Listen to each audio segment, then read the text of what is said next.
Right, so hey everyone, no one there here, and welcome to this voting video I have here for Shogun 2 Total War Fall of the Samurai.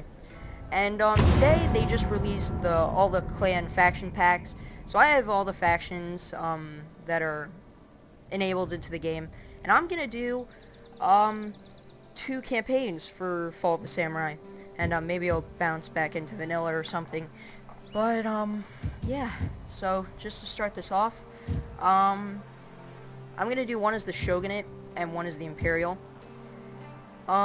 Just to basically start out as the Shogunate and, you know, defend the homeland of, I don't know, Shogunate Japan, I guess.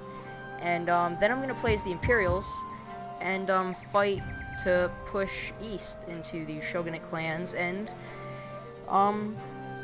win, I guess. So, hopefully at least. So, we're just going to start this off. I have all the factions here. They released the Obama Clan, the Sendai Clan, the Tsu Clan, and the Saga Clan. I already had the Saga Clan because of I had the physical pack, or the physical version of Shogun 2. That basically means I bought it at a store. I didn't buy it through Steam. If you buy it through Steam, you get the Tsu to start off with. But anyway, to start off, here are the Shogunate clans. So, I do want to place the Obama clan. Pretty sure you know why. I just giggled right then, you know, Obama. Now just before I start saying, like, you know, what this clan is good at, they are the overseers, and, I will make so many tax cut, healthcare, college fund jokes as much as possible, and you know, I'll probably say like Demos for the win or something like that, Democrats for the win, I don't know. So they are a Shogunate clan, and I do like them because they start off in the middle of Japan. As you can see, this is their banner right here, and the 2 red provinces are what you absolutely need to win, or to be yeah, you need to control these provinces with your own troops. So, yeah, this clan is, Vigilant, which is, +2 to the experience of defending garrison units, which is good in a way, because, these guys, I think what I'm gonna do is I'm gonna shoot down this way and, like, take over that, and I'll be able to be attacked from both sides, so it'll be good to not have to bolster the garrisons as much, knowing that they're a little bit more elite than the regular garrison units, so they have a little bit more of a chance of winning. They have the authority attribute, which means +2 to repression across all provinces, which basically means you get more taxes from each province that you get. The problem with that is I don't know if that counts for the province getting unhappy, like, more often. So that might be a little bit of a problem, but the more money makes up for having to keep them happy with more units, because that, you know, costs more, but you make more. And one up on you's talking to me.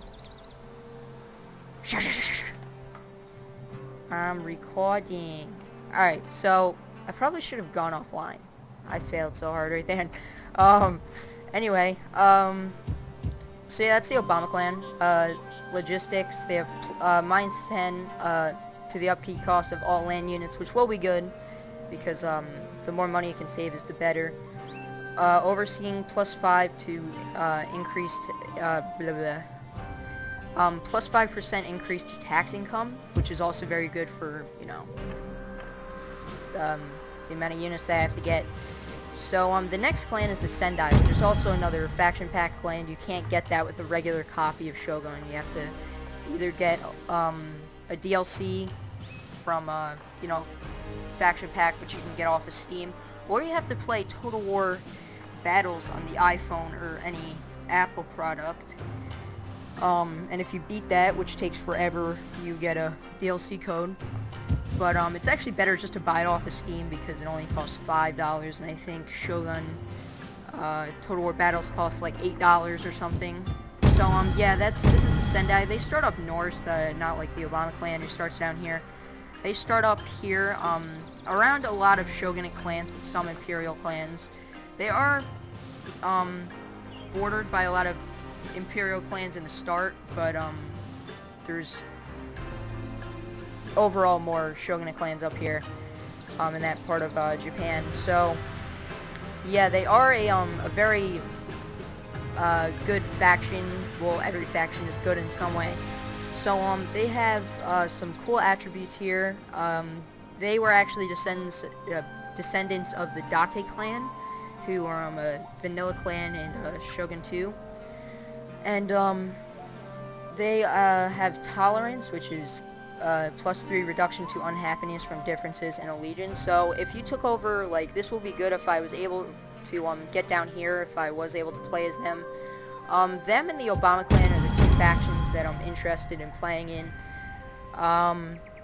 They are very, well, this clan is very far away from a lot of the big Imperial clans, so it'll be more with actually fighting a lot of my fellow Shogunate clans just to gain control, which won't be good, but, you know, it might have to happen.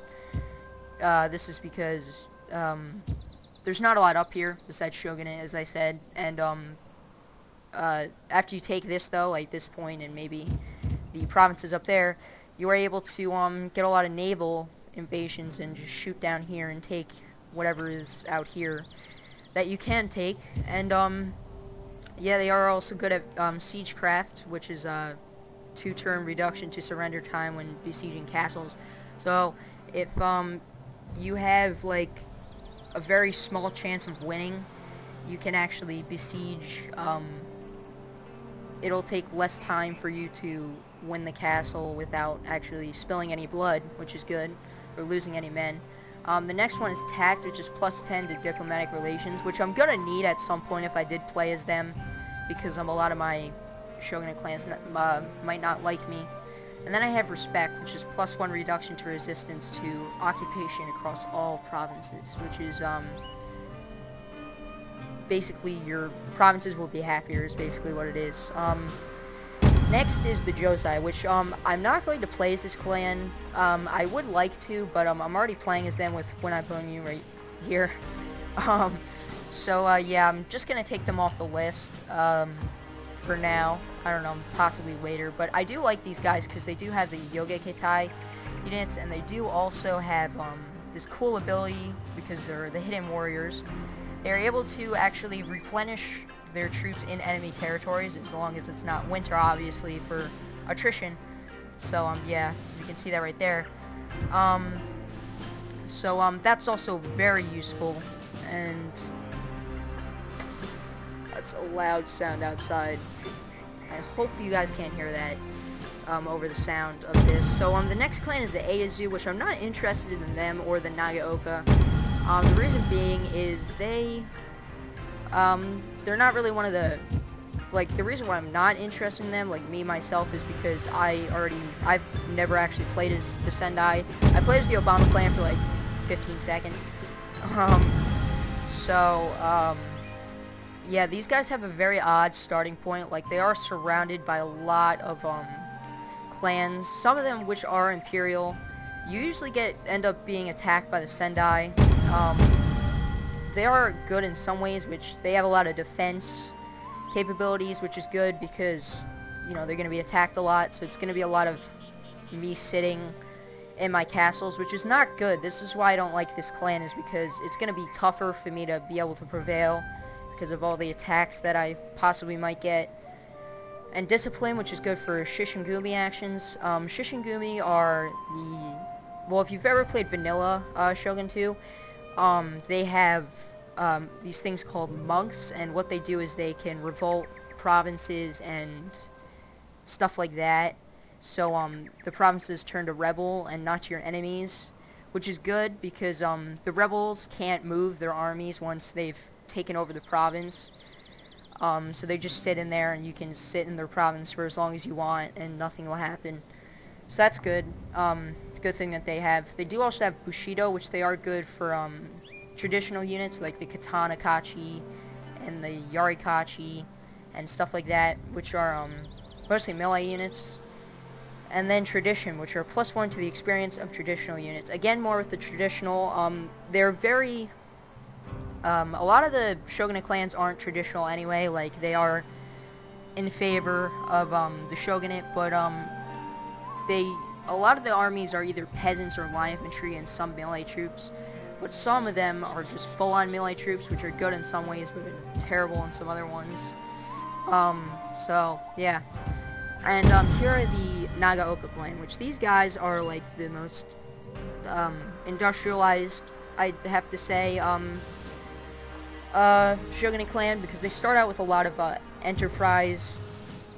They start out with a lot of good business clan buildings, is what they call it here. Like a lot of good income buildings, which is good, but they don't have any special troops really. Except this one is very good right here. Alacrity, I guess. I don't know how to pronounce that.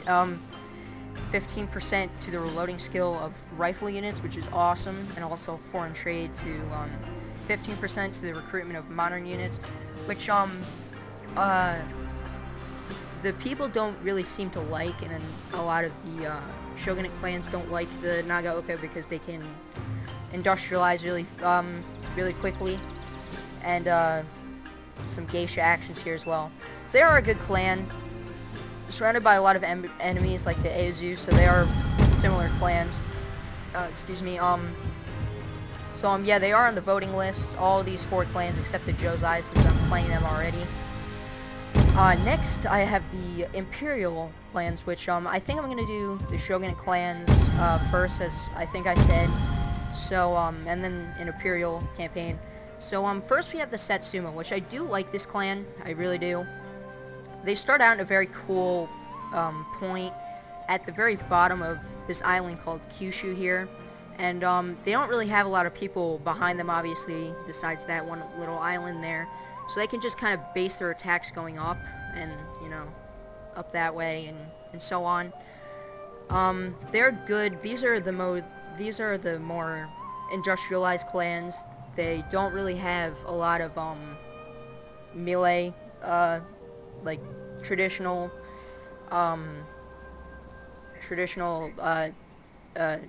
skills. Like, they don't really use a lot of traditional units, is basically what I'm trying to get at here. These guys are very good. They usually have very good generals, and they're actually pretty good with the Western powers as well. Like you can see here, minus 10% to the cost of foreign veteran actions. Dominion begins with 2 provinces, which I think that was kind of stupid why they put that here. I mean, it doesn't really matter much. You don't get any bonuses from that, besides if you get one province taken over, you can retreat to the other one. But they're both not very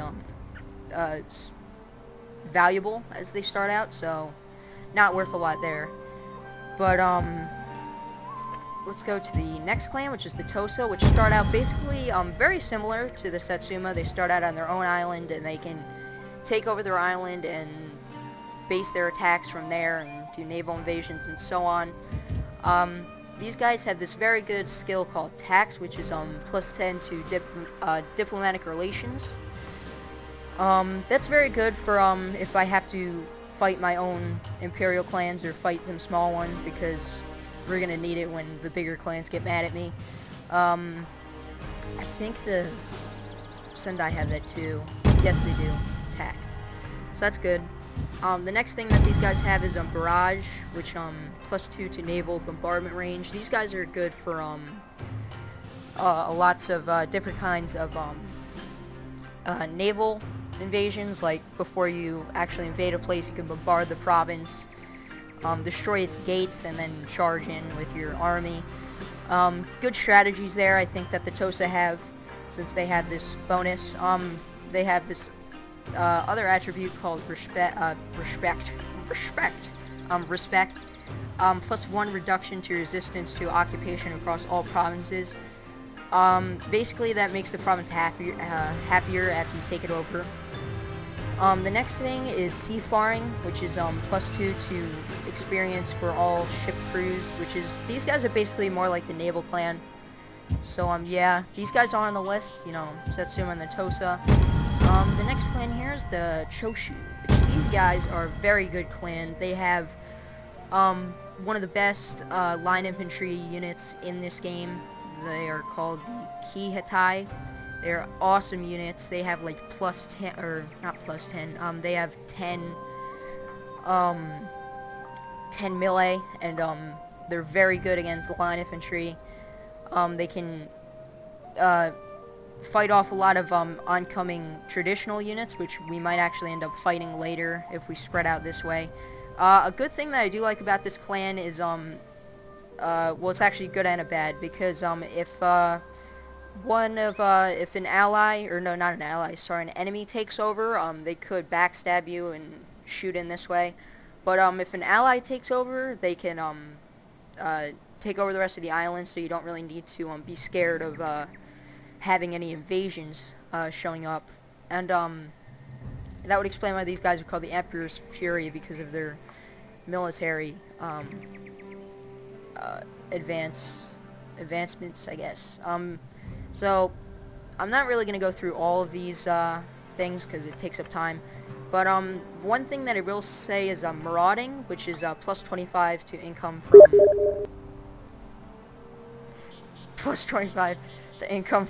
looting.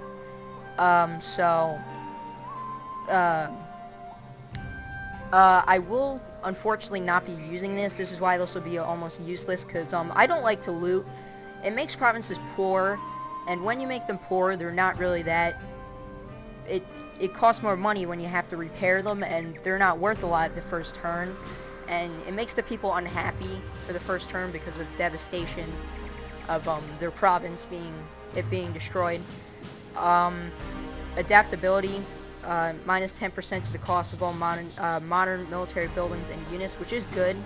And impetus, plus 3 to the charge bonus of all units. So that would really explain why they're called the Fury, because they can do a lot of different they have a lot of different tactics that they can use for lots of melee charging and such.